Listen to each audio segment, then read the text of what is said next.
자, 선임의 효과입니다. 자, 사선 변호인은 선임에 의해서 변호인으로서의 권리 의무가 발생하죠. 자, 그래서 말씀드렸듯이 이 신고마다 변호인 선임 신고서를 제출해야 된다 그랬습니다. 만약 이 변호인 선임 신고서가 제출되지 않았다면 그것은 부적법 무효가 됩니다. 우리 판례는 말씀드렸듯이 하자 치유를 부정하고 있다는 것 말씀드렸죠. 자, 그 판례입니다. 판례 신금마다 제출해야 되는데 따라서 변호인 선임 신고서를 제출하지 않았다면 어떻게 되나요? 무효죠. 이거를 제출하지 않고 상고 이유서만 제출했다면 무효라고요. 따라서 무효이기 때문에 상고 이유서 제출 기간이 지난 후에 뒤늦게 변호인 선임서를 제출했다 하더라도 이것은 여전히 무효이기 때문에 그 상고 이유서 또한 적법 유효하지 않다 이 말입니다. 결국 뭐다? 앞에서 필기해드린 것처럼 추완, 즉 추후 보완이 안 된다 이런 말이에요. 자, 그 밑에 판례도 같은 취지인데요. 선임 신고서 제출하지 않았죠. 이것은 효력이 없다. 밑에도 기간이 경과한 후에 뒤늦게 제출했죠.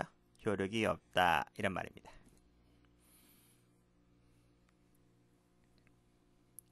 자, 신급 대리. 자, 변호인 선임의 효력은 그 신급에 한해서만 미친다고 했어요. 따라서 변호인은 이 신급마다 선임을 해야 돼요. 자, 여기서 신급이란 이 판결 선고시가 아닙니다. 1심 판결, 2심 판결 선고시가 아니라 자, 상소에 의해서 2심의 효력이 발생할 때까지를 말합니다. 자, 무슨 얘기냐? 여기 1심 법원이 있어요. 2심 법원이 있고요. 자, 1심하고 2심까지만 말씀드려 볼게요.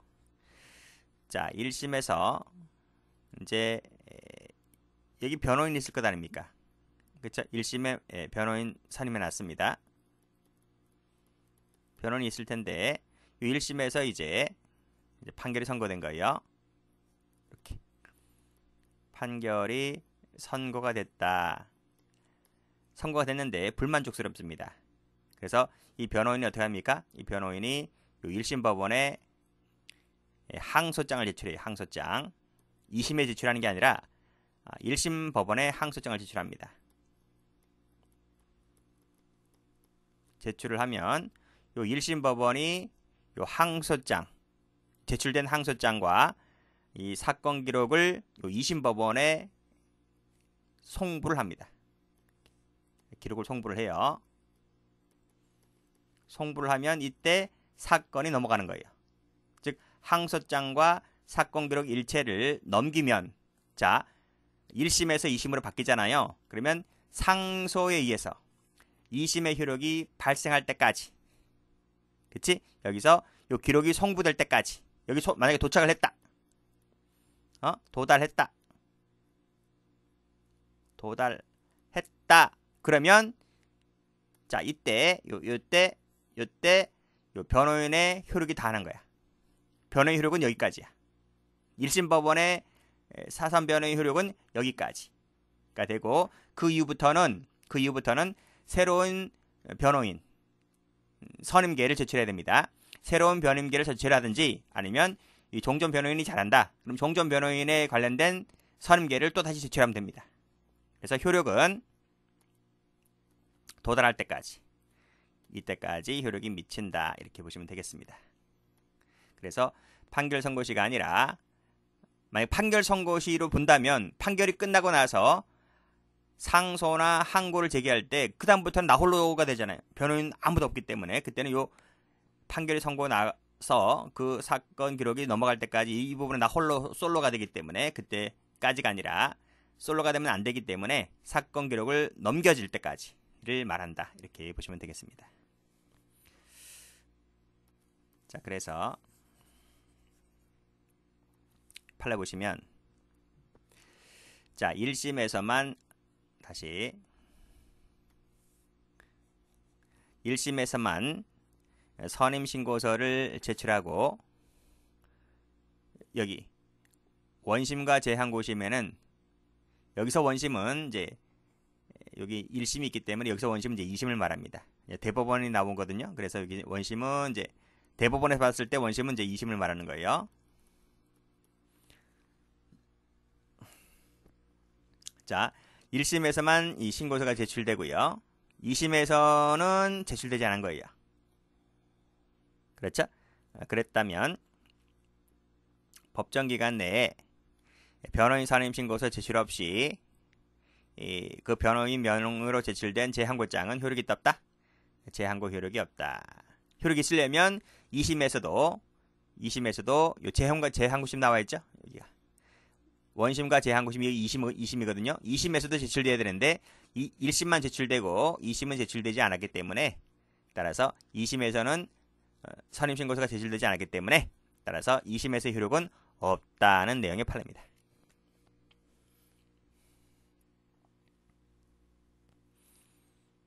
자, 됐고. 자, 여기까지가 이제 원칙을 말하고 있는 겁니다. 자, 그런데 예외가 있어요.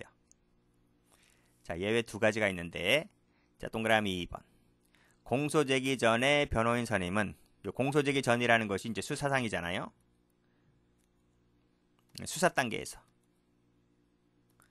변호인이 선임이 됐습니다. 수사 단계에서 변호인이 선임되었다면 그 효력은 1심까지 미칩니다. 1심까지 효력이 미친다는 거죠. 물론 잘하면 거기까지 가는 거고요. 중간에 마땅치 않으면 바로 잘릴 수 있어요. 어쨌든 한번 선임된 사람, 수사 단계에서 선임된 사람은 1심까지 효력이 미친다. 효력이 미치기 때문에 검사가 공소 제기할 때 이 선임된 변호인 있죠? 이 변호인 선임 신고서를 공소장에 첨부해서 같이 소제기하면 됩니다. 그 소제기하게 되면 저절로 이 선임은 1심에도 효력이 미치는 거예요. 화살표는 이렇게 하시면 되겠습니다. 자, 두 번째로 자, 원심법원에서의 변호인 선임은 원심법원에서의 환송 또는 관할법원에서의 이송 규정에 따라 환송이나 이송이 있은 후에도 효력이 있다. 이런 말입니다. 자, 무슨 말이냐면 요 파기, 환송 등의 판결에 의해서 원심법원에서는 요 판결 선고가 없는 상태로 되돌아가기 때문에 따라서 선임 효과도 다시 되살아나는 거예요. 되살아나기 때문에 원심법원에서 변호인을 선임했다면 그 변호인의 선임 효과는 여기에도 미친다는 내용입니다. 이 두 가지는 이제 예외가 되는 거예요.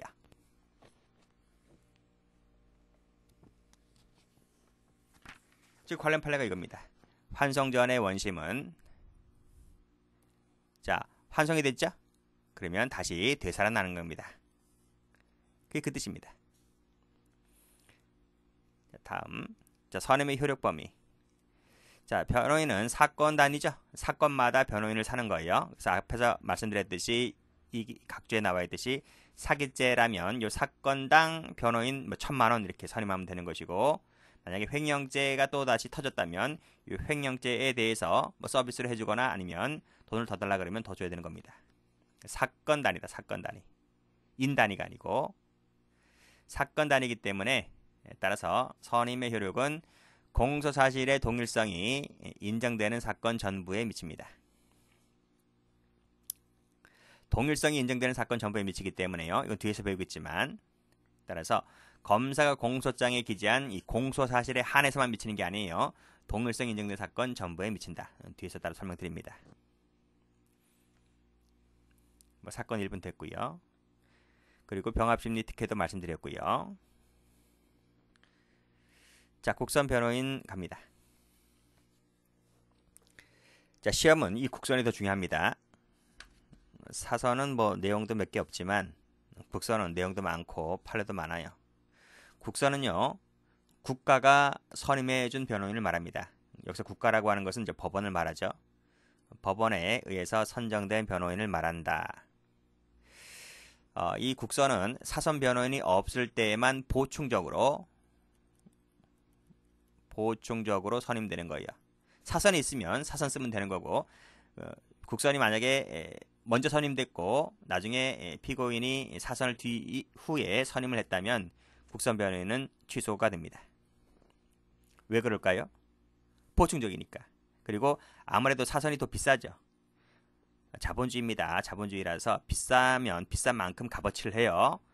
국선 변호인은 예전에는요, 지금은 아닌데 예전에는 이 지역 내에 있는 변호인 같은 경우는 이렇게 순환제예요, 순환제.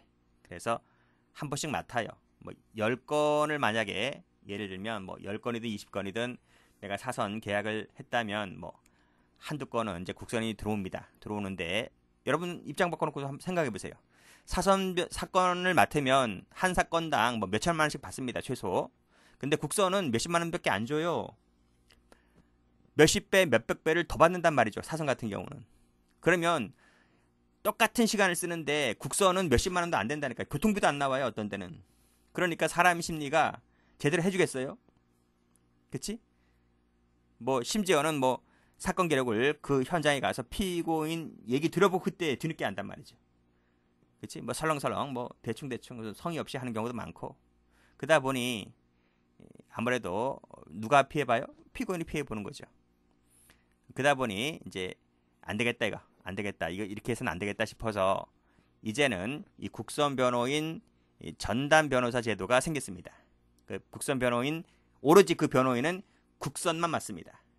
그래서 그 국선 변호인 전담 제도가 오늘날 활성화되어 있다 하는 거죠. 자, 그거 한번 볼까요? 자, 나무 위키 한번 쳐볼게요.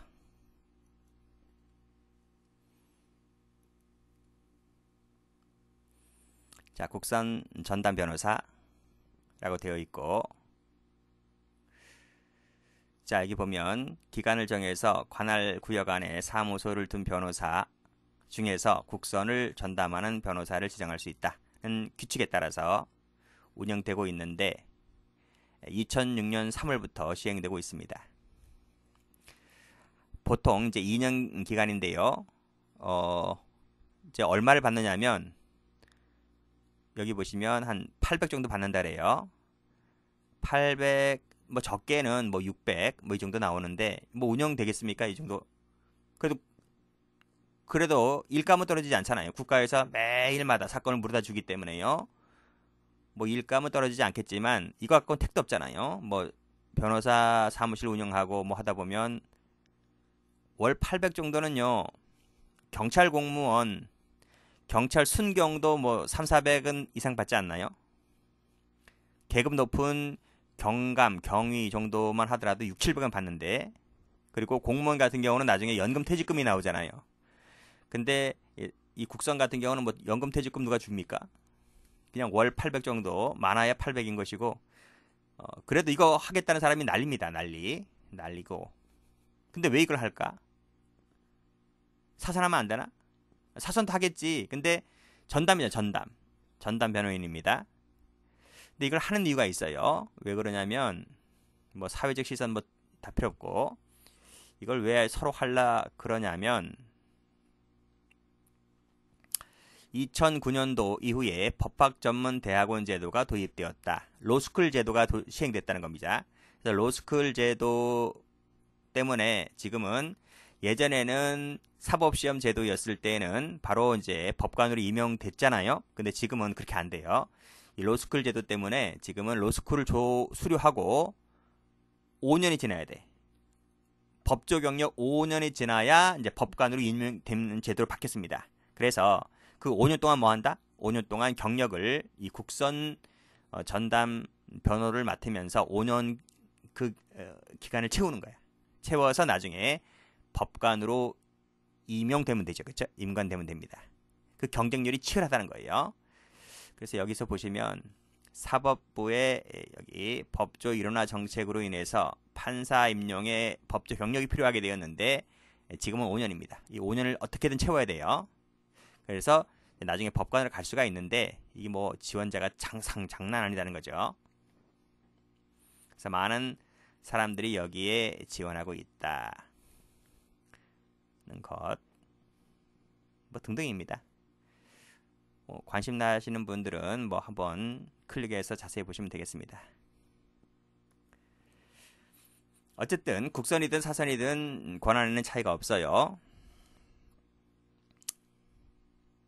없지만 돈이 있으면 다 사선을 선임해야 되죠.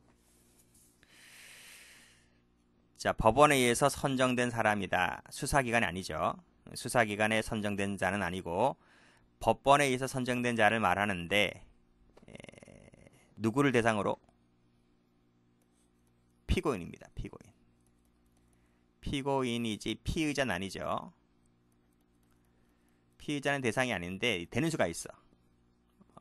뒤에 가면 예외적으로 구속영장,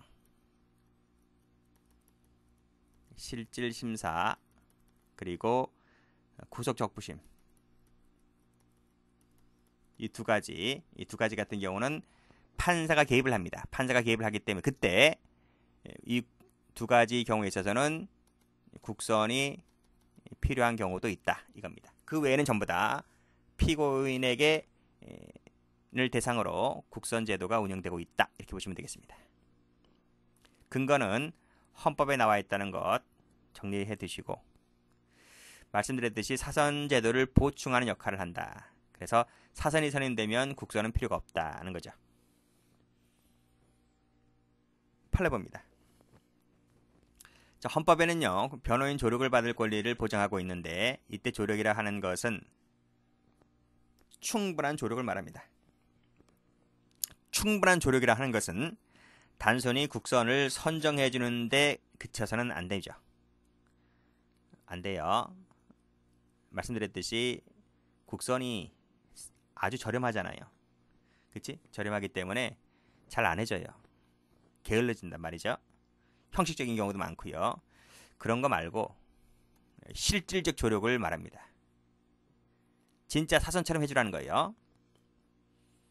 그래서 필요한 업무 감독과 절차적 조치를 취할 책무까지 널리 포함되어 있다. 이렇게 보시면 되네요. 실질적 조력인 것이지, 지우고 선정하는 데 그친 형식선에서 그쳐서는 안 된다 이런 얘기입니다. 자, 됐네요. 출제가 많이 된 판례이고, 다음 페이지. 자, 말씀드렸습니다. 국선 변호인 제도는 여기 가로 열고 닫고, 이게 뭐였어요? 영장실질심사, 체포구속 적부심사 제도. 요거는 피의자였죠. 피의자를 대상으로 하는 수사 단계잖아, 그치? 근데 여기 피의자를 대상으로 하는 것인데, 말씀드렸듯이 판사가 개입하는 경우가 있다고요. 그치? 그때 국선을 선임할 수 있다는 겁니다. 그 외에는 전부 다 피고인이야. 피고인이기 때문에 공판 절차에서 공판 단계죠. 공판 단계이기 때문에 피고인만을 대상으로 한다는 겁니다. 됐고, 그래서 집행유예 취소 청구 사건, 이 사건은 국선이 필요하다 안 된다? 국선이 필요하지가 않다 이거죠. 자, 그렇게 정리하시면 되겠습니다.